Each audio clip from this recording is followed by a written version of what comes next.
RB. Timmapur Siddaramaiah ಸಂಪುಟದ ಸಹೋದ್ಯೋಗಿ ಅಬಕಾರಿ ಸಚಿವರು. ಇದೇ ಆರ್.ಬಿ. ತಿಮ್ಮಾಪುರ್ ರಾಜೀನಾಮೆಯನ್ನ ಕೊಡಬೇಕು ಅಂಥೇಳಿ ಬಿಜೆಪಿ ಜೆಡಿಎಸ್ ನಾಯಕರುಗಳು ಶಾಸಕರುಗಳು ವಿಧಾನಸೌಧದಲ್ಲಿ ಉಳಿದುಕೊಂಡು ಅಹೋರಾತ್ರಿ ಧರಣಿಯನ್ನು ನಡೆಸಿದ್ದಾರೆ. ಹೌದು, ಅಬಕಾರಿ ಇಲಾಖೆಯಲ್ಲಿ ಬ್ರಹ್ಮಾಂಡ ಭ್ರಷ್ಟಾಚಾರದ ಆರೋಪ. ಆಡಳಿತ ಪಕ್ಷ ವಿಪಕ್ಷಗಳ ನಡುವೆ ಇದೇ ಜೋರು ಯುದ್ಧಕ್ಕೂ ಕೂಡ ಕಾರಣವಾಗಿದೆ. ವಿಧಾನಸಭೆಯಲ್ಲಿ ಬಿಜೆಪಿ ಜೆಡಿಎಸ್ ಅಹೋರಾತ್ರಿ ಧರಣಿಗೆ ಮುಂದಾಗಿದೆ. ಸಚಿವ ಆರ್.ಬಿ. ತಿಮ್ಮಾಪುರ್ ಅವರು ರಾಜೀನಾಮೆಯನ್ನು ಕೊಡಬೇಕು ಅಂತ ಹೇಳಿ ಪಟ್ಟು ಹಿಡಿದಿದ್ದಾರೆ. ರಾತ್ರಿ ಎಲ್ಲ ತಮಟೆ ಹಿಡಿದು ಭಜನೆ ಮಾಡಿ ಅಹೋರಾತ್ರಿ ಧರಣಿ ಮಾಡಿದ್ದಾರೆ. ಆರ್ ಅಶೋಕ್ ಇದ್ರು, ವಿಜಯೇಂದ್ರ ಇದ್ರು, ಇವರ ನೇತೃತ್ವದಲ್ಲಿ ಆದಂತಹ ಧರಣಿ ಇದು. ಅಬಕಾರಿ ಇಲಾಖೆಯಲ್ಲಿ ಸಾವಿರಾರು ಕೋಟಿ ರೂಪಾಯಿ ಹಗರಣ ಆಗಿದೆ, ಭ್ರಷ್ಟಾಚಾರ ಆಗಿದೆ, ಕಿಕ್ ಬ್ಯಾಕ್ ಪಡೆದುಕೊಂಡಿದ್ದಾರೆ. ಆರ್.ಬಿ. ತಿಮ್ಮಾಪುರ್ ಅವರ ಪುತ್ರ ಇದರಲ್ಲಿ ಭಾಗಿಯಾಗಿದ್ದಾರೆ.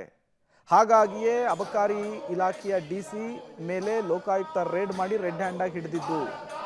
ಆಡಿಯೋ ಎಲ್ಲ ವೈರಲ್ ಆಗಿತ್ತು. ಇಷ್ಟೆಲ್ಲ ಇದ್ರೂ ಕೂಡ ಸಿದ್ದರಾಮಯ್ಯನವರು ಯಾಕೆ ತಮ್ಮ ಸಚಿವ ಸಂಪುಟದ ಸಹೋದ್ಯೋಗಿಯ ರಾಜೀನಾಮೆಯನ್ನು ಪಡಿತಾ ಇಲ್ಲ ಅಂಥೇಳಿ ಬಿಜೆಪಿಗರು ನಡೆಸ್ತಾ ಇರುವಂತಹ ಹೋರಾಟ ಇದು.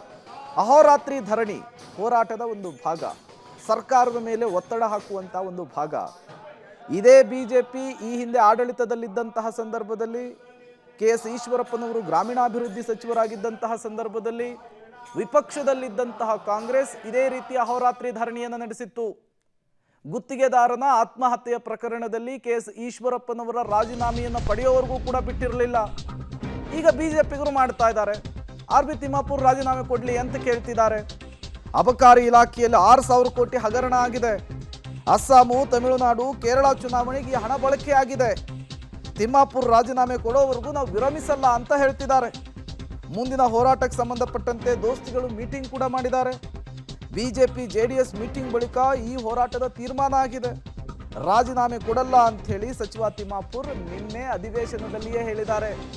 ನಮಗೆ ರಾಜೀನಾಮೆ ಬೇಕು, ಅವರು ಈ ಆರೋಪ ಮುಕ್ತರಾಗಿ ಮೇಲೆ ಬೇಕಿದ್ರೆ ಅವರು ಸಚಿವ ಸಂಪುಟಕ್ಕೆ ಸೇರ್ಕೊಳ್ಳಿ, ಸಿದ್ದರಾಮಯ್ಯನವರು ಮತ್ತೊಮ್ಮೆ ಕರ್ಕೊಳ್ಳಿ, ನಮಗೆ ಅಭ್ಯಂತರ ಇಲ್ಲ. ಕೋಟಿ ಕೋಟಿ ಭ್ರಷ್ಟಾಚಾರದ ಆರೋಪ ಬಂದಿದೆ, ತನಿಖೆ ಆಗಬೇಕು, ರಾಜೀನಾಮೆ ಪಡಿಬೇಕು ಅಂಥೇಳಿ ಆಗ್ರಹಿಸ್ತಾ ಇದ್ದಾರೆ.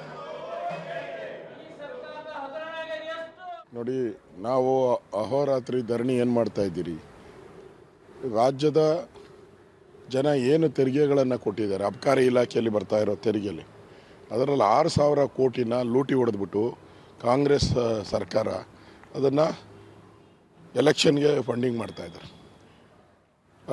ಕೇರಳ ಎಲೆಕ್ಷನ್ಗೆ, ತಮಿಳುನಾಡು ಎಲೆಕ್ಷನ್ಗೆ ಮತ್ತು ಅಸ್ಸಾಂ ಎಲೆಕ್ಷನ್ಗೆ ಇವರೇ ಇನ್ಚಾರ್ಜ್ ಹಾಕ್ಸ್ಕೊಂಡಿದ್ದಾರೆ. ಒಂದು ಕಡೆ ಜಾರ್ಜು, ಒಂದು ಕಡೆ ಡಿ.ಕೆ. ಶಿವಕುಮಾರು ಎಲ್ಲ ಇನ್ಚಾರ್ಜ್ಗಳು ಹಾಕ್ಸ್ಕೊಂಡಿದ್ದಾರೆ. ಯಾಕೆ ಅಂದರೆ ಏನೊಂದು ಈ ಭ್ರಷ್ಟಾಚಾರದ ಆಪಾದನೆ ಏನೊಂದು ಸರ್ಕಾರದ ಮೇಲೆ ಇದೆ, ವಿಶೇಷವಾಗಿ ಅಬಕಾರಿ ಸಚಿವರ ಮೇಲೆ, ಅದನ್ನು ಒಂದು ತೀವ್ರವಾಗಿ ತಗೊಂಡು ಒಂದು ಕೊನೆಯನ್ನು ತಲುಪಿಸ್ಬೇಕು ಅನ್ನುವಂಥ ಒಂದು ಸ್ಪಷ್ಟ ಉದ್ದೇಶದಲ್ಲಿ ಅಹೋರಾತ್ರಿ ಧರಣಿಯನ್ನು ಮಾಡೋಂಥದ್ದಾಗಿದೆ. ಅದು ಮುಂದುವರೆದು ಸದನದಲ್ಲಿ ಈ ದಿನ ಕಲಾಪದಲ್ಲೂ ಒತ್ತಾಯ ಮಾಡುವಂಥದ್ದಾಗುತ್ತೆ. ಇದನ್ನು ಇಡೀ ನಾಡಿನ ಜನತೆ ಎದುರು ನೋಡ್ತಿದ್ದಾರೆ. ನೋಡಿ, ಪ್ರಜಾಪ್ರಭುತ್ವದಲ್ಲಿ ಭಾಳ ಮಹತ್ವದ ಒಂದು ಹೋರಾಟ ಇದು. ವಿಧಾನಸೌಧದ ಒಳಗಡೆ ಅಹೋರಾತ್ರಿ ಧರಣಿ ಮಾಡಿದ್ದೀವಿ. ತಿಮ್ಮಾಪುರ್ ಅವರ ಭ್ರಷ್ಟಾಚಾರ, ಈ ಕಾಂಗ್ರೆಸ್ಸಿನ ಭ್ರಷ್ಟಾಚಾರದ ರಾಜ್ಯ ಜನಕ್ಕೆ ತೋರಿಸುವಂಥ ಒಂದು ಪ್ರಯತ್ನ, ಒಂದು ವಿರೋಧ ಪಕ್ಷವಾಗಿ ನಮ್ಮ ಕರ್ತವ್ಯ ನಾವು ಮಾಡಿದ್ದೀವಿ. ಹಾಗಾಗಿ ರಾತ್ರಿ ಇಡೀ ಇಲ್ಲೇ ಇದ್ವಿ.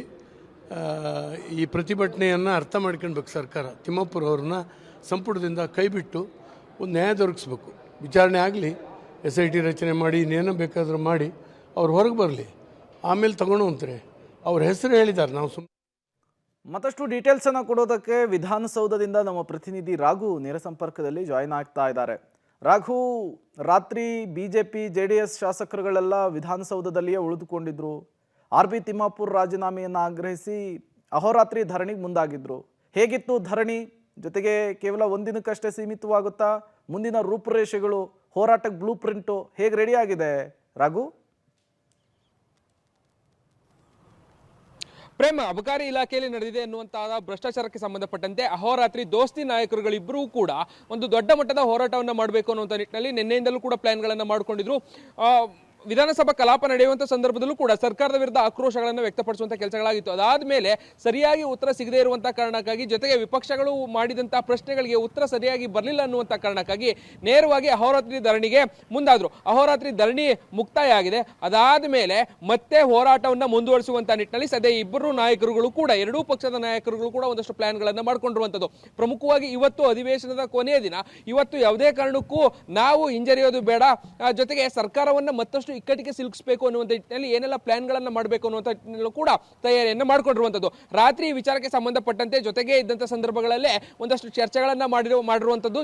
ಹಾಗೆ ಏನೆಲ್ಲ ಪ್ಲಾನ್ಗಳನ್ನ ಮಾಡಬೇಕು, ಇವತ್ತಿನ ಅಧಿವೇಶನ ಆದ ನಂತರದಲ್ಲಿ ಮುಂದಿನ ಹೋರಾಟದ ರೂಪುರೇಷೆಗಳು ಹೇಗಿರಬೇಕು ಅನ್ನುವಂತ ನಿಟ್ಟಿನಲ್ಲೂ ಕೂಡ ಒಂದಷ್ಟು ಸಿದ್ಧತೆಗಳನ್ನ ಮಾಡ್ಕೊಂಡಿದ್ದಾರೆ. ಸೊ ಆ ಕಾರಣಕ್ಕಾಗಿ ಇವತ್ತು 10 ಗಂಟೆಗೆ ಅಧಿವೇಶನ ಮುಂದೂಡಲಾಗಿತ್ತು. 10 ಗಂಟೆಗೆ ಆರಂಭ ಆಗುವಂತ ಅಧಿವೇಶನದಲ್ಲೂ ಕೂಡ ಬಹಳ ದೊಡ್ಡ ಮಟ್ಟದಲ್ಲಿ ಹೋರಾಟವನ್ನ ಮಾಡಬೇಕು ಅನ್ನುವಂತ ನಿಟ್ಟಿನಲ್ಲಿ ಒಂದಷ್ಟು ಪ್ಲಾನ್ಗಳನ್ನ ಮಾಡ್ಕೊಳ್ಳಲಾಗಿದೆ. ಸೊ ಈ ನಿಟ್ಟಿನಲ್ಲಿ ಇವತ್ತು ಒಂದಷ್ಟು ರಣರಂಗವಾಗಿ ಮತ್ತೆ ವಿಧಾನಸಭಾ ಕಲಾಪ ಪರಿವರ್ತನೆ ಆದ್ರೂ ಕೂಡ ಬಹಳ ಆಶ್ಚರ್ಯವನ್ನ ಪಡಬೇಕಿಲ್ಲ. ಸೊ ಆ ನಿಟ್ಟಿನಲ್ಲೂ ಕೂಡ ಇವತ್ತು ಬಹಳ ದೊಡ್ಡ ಮಟ್ಟದ ಹೋರಾಟಕ್ಕೆ ಎರಡೂ ಪಕ್ಷಗಳು ಮುಂದಾಗಿರುವಂತದ್ದು.